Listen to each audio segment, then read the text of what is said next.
we call an investment objective. Just like you have objectives for your life, you should also have investment objectives.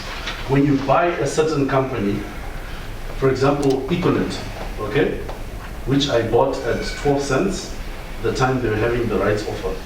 This was one of the strategies which I shared, which made me to have a lot of people asking questions about how I do what I do. Econet at 12 cents. So when you enter, you should also have an exit price. Because the problem is you buy at 12 cents, it goes to $1.80, which it went to, and you keep holding, and then it goes down to 68 cents. which really happened. So it was 12 cents, okay? November 2017, military action. This is $1.80, 68 cents. So you should know when to enter. You should know when to exit. This is not your husband. Neither is it your wife.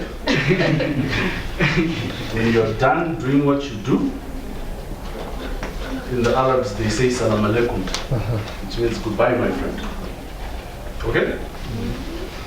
So we should not be emotionally attached when you buy shares. Just because you work for Kafka does not mean buy Kafka. You could have more information privileged than the rest of the public, but it does not mean buy it. Even if you work there. Every relationship has a beginning, and every relationship has an ending. Just like we begin the seminar, we'll definitely end it. So you should know when to buy, when to hold, and when to sell. Why do I say so? You can go and buy Econet at $1.80, like he said, having assets in your bucket. But that asset will turn to a liability when it goes to 68 cents, which means you did not know the right time to buy. Though it was good, but you did not know the right time to buy. There is a time when you have to hold it. When it's at 50 cents, going towards $1.50, this is the time to hold. If you sell it at 50 cents and tomorrow you see it at $1.50, again, you didn't do well. You'll be struck by what we call cognitive dissonance.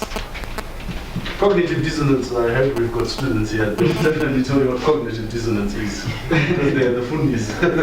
It's a feeling which you have after buying or selling anything. You can buy a car that's around $20,000. After buying, you just drive 1 kilometer and yourself, no one is there. You can tell, I lost. This deal was very bad for me. It's called cognitive dissonance. Or you have your Range Rover which costs 80,000 and you sell it for 20,000 because the sheriff is on your door about to collect your property. Then 2 days down the line, they write a letter to you saying, sorry, we miscalculated the dates. You had 30 more days to pay, but we are sorry. But your Range Rover is gone for 20,000, yet it was worth 80,000.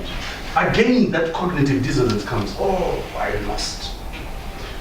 So that feeling will definitely strike you on the stock market. So to avoid this, you need to know when to enter, when to hold, when to sell, and how to say goodbye.